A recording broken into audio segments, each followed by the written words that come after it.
time that we get to hear from you.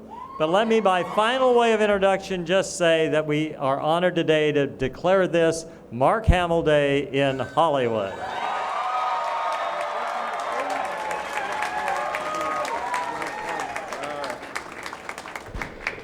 Well, thank you all so much.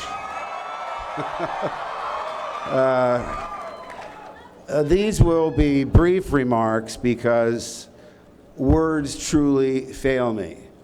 It's hard to convey my gratitude, my joy, the exhilaration of being recognized this way.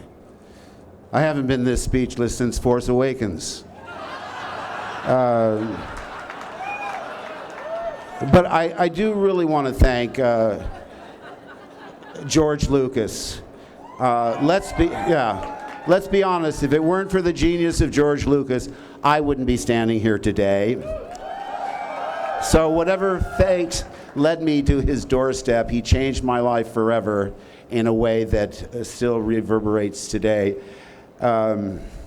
When I first met Harrison Ford, I was already a fan of his work in Francis Ford Coppola's The Conversation and one of my favorite comedies of all time, American Graffiti. There's no way I could have predicted he'd become the biggest movie star on the planet, but it was clear that I was in the presence of greatness, and he was one of the best actors in film history.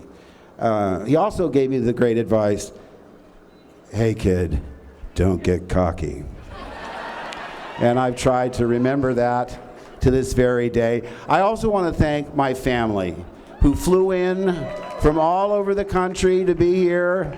My brother Bill, my sister Terry, my sister Jeannie, my sister Jan, my brother Patrick.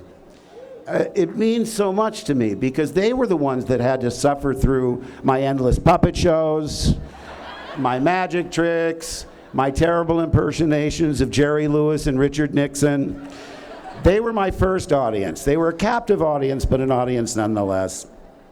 Honestly, I really can't tell you how lucky I am to be able to do the things that I loved doing as a kid, as an adult, and get paid for it. Seriously. I did a show, as was mentioned earlier, on Melrose Avenue, my first summer out of Yokohama High School. And there was a man by the name of Gil Bogus, who was in the record industry, who introduced me to Alan Carr and said, if you're serious about this, which I was, they took me around and I auditioned for various agents. And by Christmas, I had a SAG card. I had to stay in college. But by the next summer, I had my SAG card and 3 professional jobs. Now, at the time, I just thought, oh, this is the way it happens. Well, no. I was extraordinarily lucky. And I've never forgotten that. So I want to thank the Hollywood Chamber of Commerce for this honor. I want to thank Disney for making me a part of their family. They were certainly a part of our family growing up. We never missed a Disney show every Sunday, saw every movie. They really inspired me. They showed making of films where I thought, wow, if I can't be an actor, look, there's carpenters, there's cameramen, there's wardrobe people. I'm not a bad cook. Maybe I could cater films.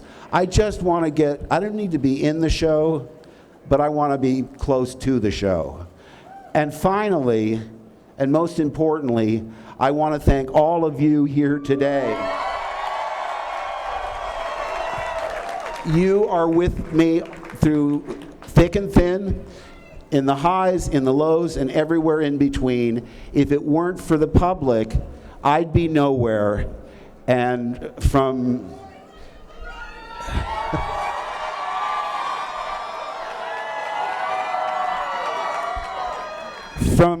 Jedi to Joker and back again, it's been a fantastic ride. Thank you so much, and may the Force be with each and every one of you. Woo!